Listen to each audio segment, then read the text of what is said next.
It's been a little over 2 months since the iPhone 16 Pro Max has been released, and I thought I'd showcase and tell you about my experience so far, because not everyone has bought a new iPhone yet, and maybe you're still stuck in that camp on whether or not you should buy one. Now, before I begin, I do want to talk about the case I was using. This is not a sponsored segment or anything, but I was using a pneumatic magnetic case. I wanted to use the phone as minimally as possible, but I kind of stopped using it. And the reason being is this case, as cool as it is, like it just slaps on magnetically on the back, and it does make the phone feel a bit more minimalistic. It just adds a lot of bulk. Like, look how thick that is. Like, it just makes the phone so much thicker than it needs to be. So I kind of got rid of it. I'm no longer using it, and I no longer will buy it ever again.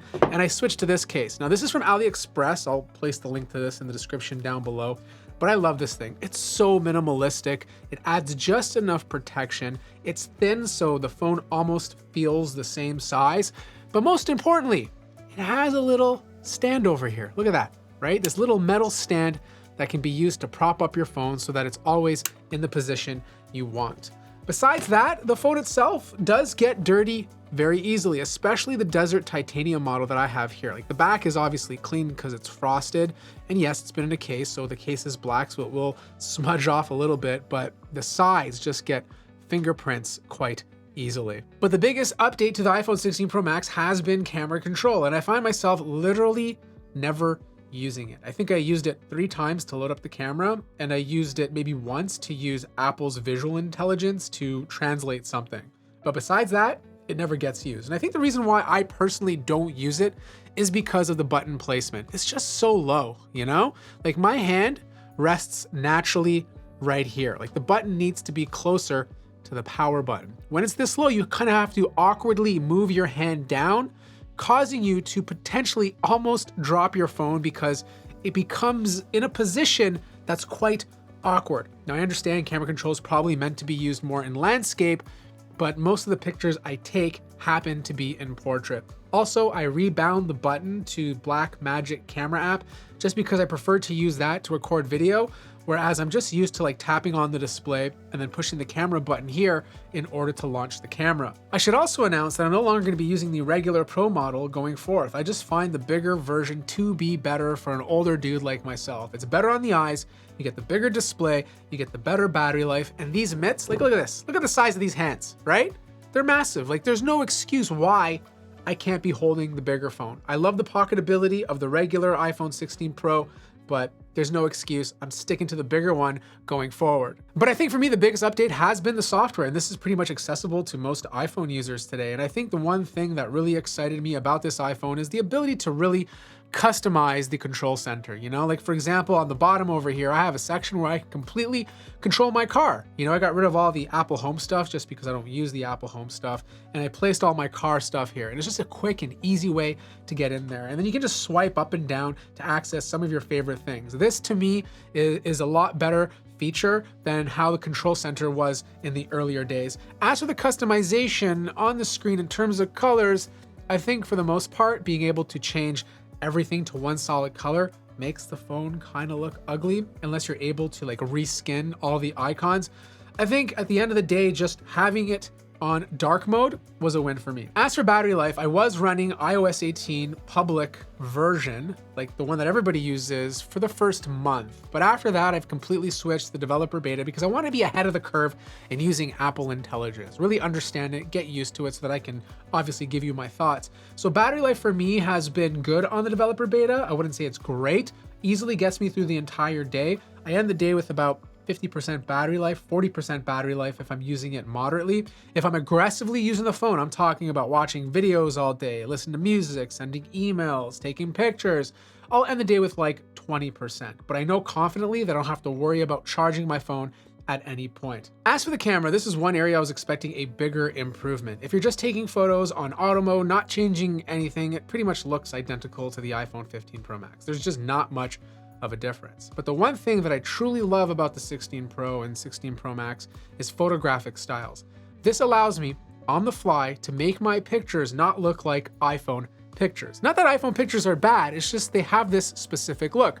There's no longer any shadows. Things are slightly overexposed to make things look brighter. It's very HDR-y sometimes. There's a specific look. It's trying to appease everybody. These photographic styles allow me to change that. It allows me to bring the shadows back. It allows me to bring contrast into the pictures that I'm taking. And it's so easy to use. I feel like it does a really good job. But the one area where I did see an improvement is macro mode. Like if you're into macro mode photography, it's a little bit cleaner on the iPhone 16 Pro. As for audio, I don't find a huge improvement in overall quality with the new microphones, but I do love the fact that you get separate tracks. You can put things in frame into a studio mode or even cinematic, and I feel like for someone who's just using their phone to record content, this will be a very handy feature. But at the end of the day, for someone like me who's constantly making longer form videos, I'm always going to go with a separate microphone. As for performance, this thing has been great. It may not be the fastest chip anymore in every test, but it still holds the fastest single core clock speeds and one of the faster GPUs in a smartphone today. The Snapdragon 8 Elite is beating it out in multi-core speeds, but I mean, look, this is still a ridiculously fast phone. There hasn't been one thing I've done on this phone where I felt it was a little bit slow.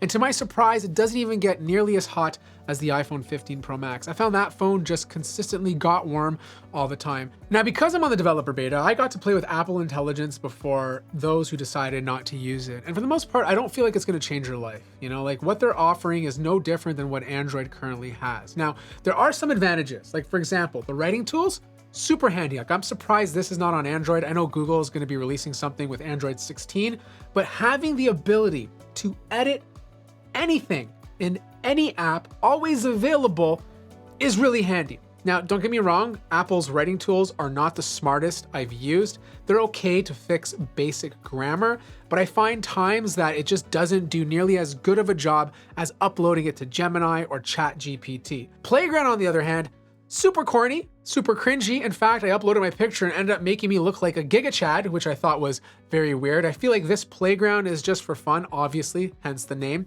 but most people are probably just gonna use it to make emojis, and a lot of kids will have fun making cool cartoony characters. As for Siri, she's definitely quicker. She's a little bit smarter, but she's not super smart. Most of the time, if the question is a little bit intricate, it automatically passes it off to ChatGPT. And I have a little bit of a problem with this. Like, it just takes longer. And it makes me realize, like, what's the point of using Siri if I can just go straight to ChatGPT or straight to Gemini to get my answer? Because usually the answer, if you go straight there, will be more detailed instead of just having it in a little paragraph. Now, obviously the advantage to using Siri to go to ChatGPT if you don't sign in under the settings is privacy. Like, you don't have to worry about your information being linked to you. Like if I submit a query, ChatGPT doesn't know Matthew Moniz is submitting that query. So here's the bottom line. If you think Apple Intelligence is gonna make this feel like a completely new smartphone, you're probably gonna get your hopes crushed if you decide to upgrade it.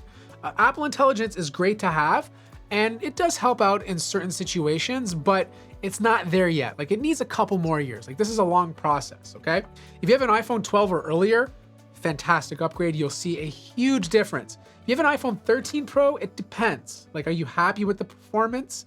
Is it performing the way it should since you bought it? Maybe wait. Is the battery life terrible? Maybe swap out the battery for a new one. It costs significantly less. But if you have an iPhone 14 Pro or a 15 Pro, definitely not worth the upgrade, especially if you have a 15 Pro. You're getting all the AI features and software upgrades that the new version has. I hope that answered all of your questions. If you have any more, let me know in the comment section down below. Like the video if you liked it, subscribe if you haven't already, and I'll see you guys in the next one.